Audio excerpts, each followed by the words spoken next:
Hi friends, welcome to Uma Kitchen. இன்னைக்கு நம்ம vegetable ஊறுகாய் எப்படி போடுறதுன்னு பார்க்க போறோம். அதுக்கு தேவையான பொருள் சொல்றேன். ஒரு நூக்கல் பொடியை கட் பண்ணி வச்சிருக்கேன்.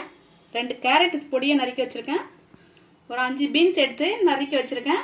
ஒரு எலுமிச்சம்பழம் கட் பண்ணி வச்சிருக்கேன். பாதி கேப்சிகம் கட் பண்ணி வச்சிருக்கேன். மாங்காய் வந்து ஒரு பாதி எடுத்து கட் பண்ணி வச்சிருக்கேன். ஒரு எலுமிச்சம்பழம் வந்து சாறு எடுத்து வச்சிருக்கேன். 2 ஸ்பூன் இஞ்சி பூண்டு விழுது எடுத்து வச்சிருக்கேன்.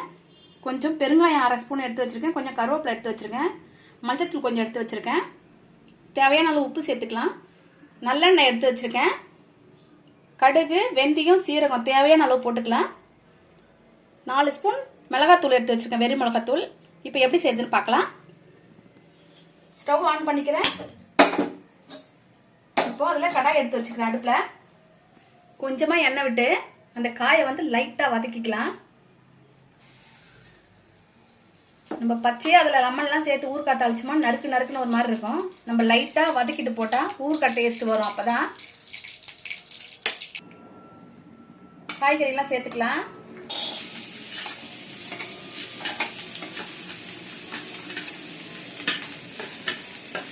கேப்சிகம் ரொம்ப கொலன்னு ஆகிடும். அது நம்ம பச்சையாகவே சேர்த்துக்கலாம். இந்த காய்கறி மட்டும் கொஞ்சம் வதக்கிடலாம் லைட்டாக.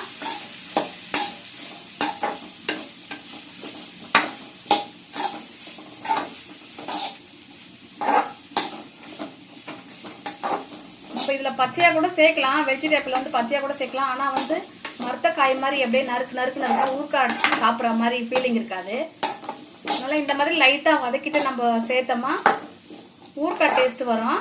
அதுக்கு தான் நான் வதக்கிட்டு செய்கிறேன்.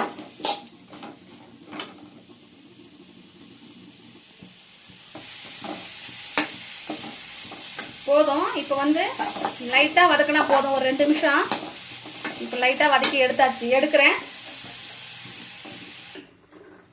இந்த கேப்சிகம் கூடவே நம்ம சேர்த்துட்டோம். இப்போ காயை கேப்சிகம் வந்து வதக்கினா குளன்னு தெரியும். அதனால் அது வதக்க வேண்டாம், அது பச்சையாகவே சேர்த்துக்கலாம். இப்போ இது ஆறட்டும். இப்போ நம்ம எப்படி தாளிக்கிறதுன்னு பார்க்கலாம். நான் வந்து ஒரு 150 கிராம் எண்ணெய் சேர்க்குறேன், நல்லெண்ணெய். எண்ணெய் சூடு ஏறினதுக்கப்புறம் நம்ம கடுகு சேர்த்துக்கலாம். கடுகு சேர்த்துக்கலாம். இப்போ சீரகம் சேர்க்குறேன். இப்போ இஞ்சி பூண்டு விழுது சேர்க்குறேன்.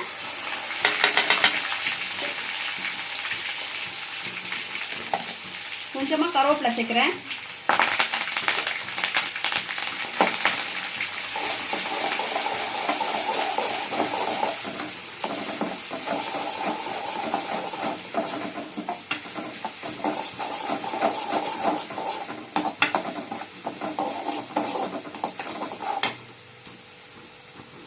நம்ம தேவைப்பட்டால் அதிகமாக எண்ணெய் சேர்த்துக்கலாம். அதிகமாக எண்ணெய் சேர்த்தா ஊறுகாய் கெட்டு போகாமல் ரொம்ப நாளைக்கு நல்லாயிருக்கும். எண்ணெய் வேணாம், கம்மியாக போதும் அப்படின்னா நம்ம ஃப்ரிட்ஜில் வச்சு தான் சாப்பிட்ணும். இல்லைனா பூர்ணம் போட்டு வேஸ்ட் ஆகிடும். பெருங்காயம் சேர்க்குறேன். கொஞ்சமாக மஞ்சள் தூள் சேர்க்குறேன்.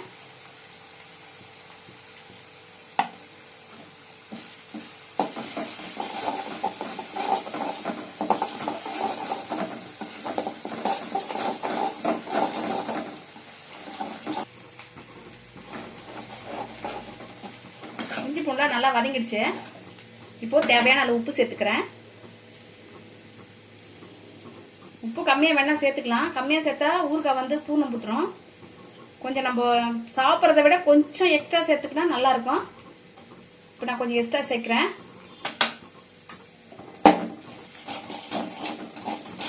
இப்போ மிளகாத்தூள் போட்டுக்கலாம். மிளகாத்தூள் போட்டுட்டு காயை எடுத்து சேர்த்துக்கலாம்.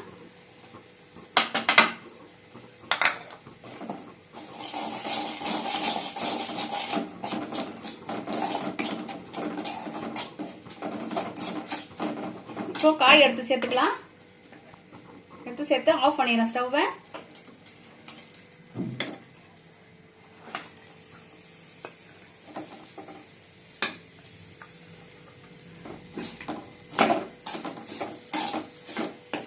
ஸ்டவ் ஆஃப் பண்ணிட்டேன். ஸ்டவ் ஆஃப் பண்ணி விட்டு கலரி விட்டுக்கலாம். நம்ம மிளகாத்தூள் வந்து பச்சையாக நேராக ஸ்ட்ரைட்டாக போடாமல் நம்ம எண்ணெயில் போட்டு லைட்டாக வறுத்து போட்டால் பச்சை வாசனை வராமல் இருக்கும் மிளகாத்தூள். ஊறுகாய் வந்து உடனே சாப்பிட்டா ஊறுகாய் பில் இருக்காது.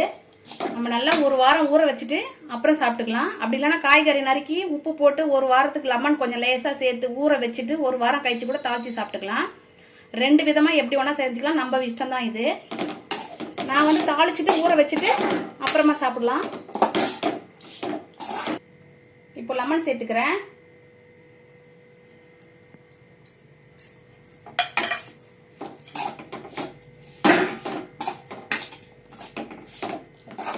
எண்ணெய் பத்திரம்னா நம்ம சூடு பண்ணி எண்ணெயை நல்லெண்ணெய் சூடு பண்ணி கூட அதில் ஊற்றி கூட நம்ம மிக்ஸ் பண்ணி அப்படியே வச்சுக்கலாம். தாளிக்கும் போதே கூட நம்ம எக்ஸ்ட்ரா கூட ஊற்றி கூட தாளிச்சிக்கலாம், நம்ம இஷ்டம் தான். ஆனால் வேறு எண்ணெய் ஊற்றினாக்கா கொஞ்சம் நாளைக்கு இருந்தால் சிகிடு வாடை வந்துடும். நல்லெண்ணெய் மட்டும் தான் ஊற்றணும் ஊறுகாய்க்கு. வேறு எண்ணெய் மாற்றி ஊற்றக்கூடாது. நம்ம குழம்பு தலைக்கிற எண்ணெய்லாம் ஊற்றி வச்சு ஒரு வாரத்துக்குள்ளேயே சாப்பிட்டணும் ஊறுகாலாம். நல்லெண்ணெய் ஊற்றி தாளிச்சா நம்ம 1 மாதத்துக்கு கூட இதை வச்சு சாப்பிடலாம், கெட்டு போகாமல் இருக்கும். டேஸ்டான சுவையான வெஜிடபிள் ஊறுகாய் ரெடி ஆயிடுச்சு பாருங்க. கண்டிப்பாக ட்ரை பண்ணுங்க. சப்ஸ்கிரைப் பண்ணுங்க, ஷேர் பண்ணுங்க, லைக் போடுங்க.